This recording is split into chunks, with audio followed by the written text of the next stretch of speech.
Good morning students. Today's topic is from unit 1, that is amplitude modulation. Before going into the amplitude modulation, I like to tell you what is modulation, demodulation, what is the need for it, how the signals are segregated for modulation and everything.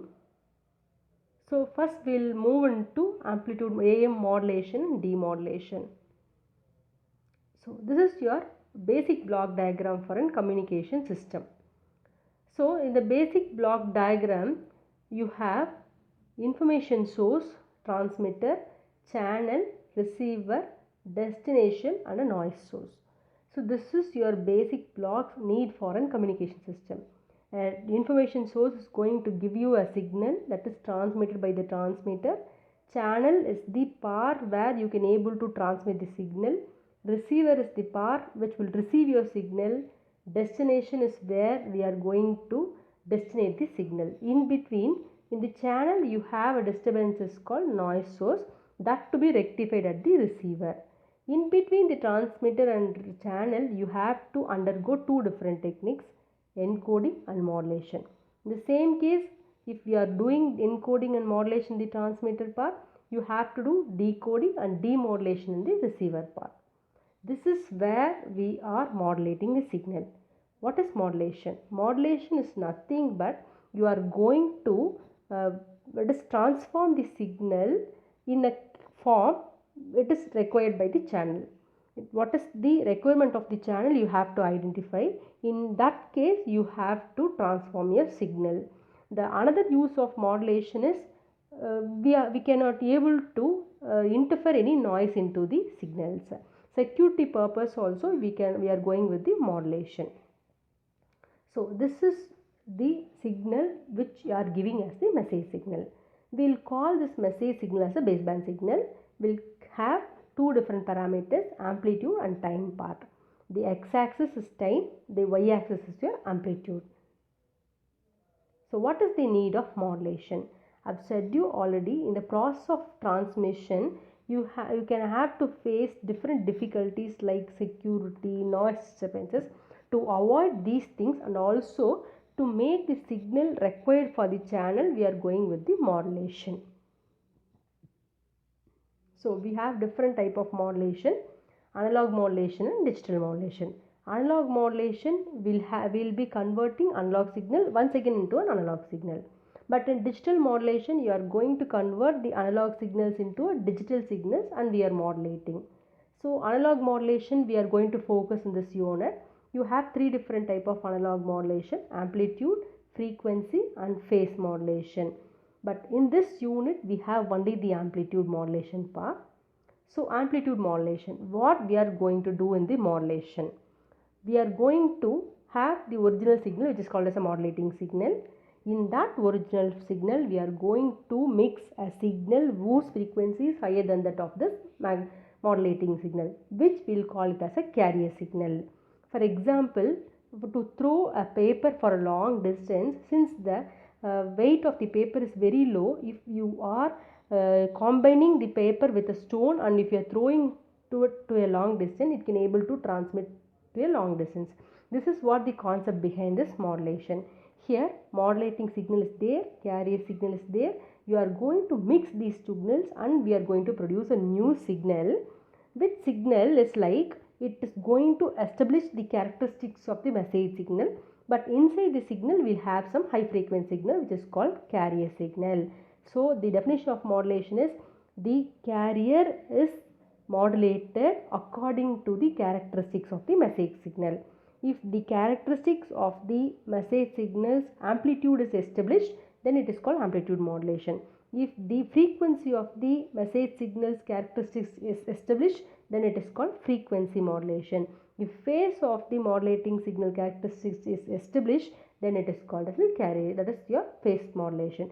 This is what the difference between these three modulation. We will see a detailed analysis of amplitude modulation. So carrier signal can be mathematically expressed as AC sin 2 pi fc of t. AC is your amplitude, sin 2 pi fc t is your phase.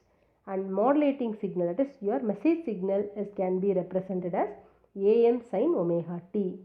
Finally, mixed signal will be a combination of carrier and message, whose mathematical representation is given AC plus AM sin omega mt into sin omega ct. Next, modulation index. Modulation index is nothing but the deep of modulation, how much the signals are modulated, is your modulation index. So generally said, modulation index is represented by mu, whose ratio is AM by AC, modulating signal by carrier signal, whose ratio should be equal to 1. Mu should be always equal to 1.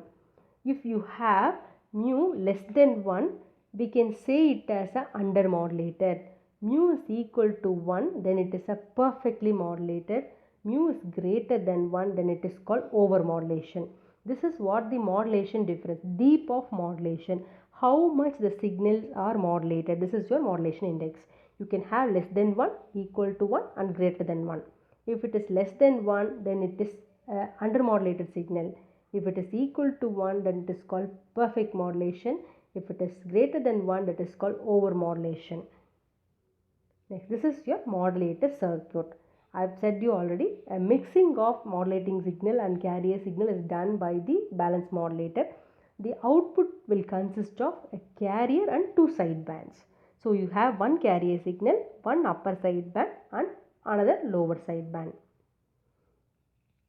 So you have different type of amplitude modulation. The output may be of different types.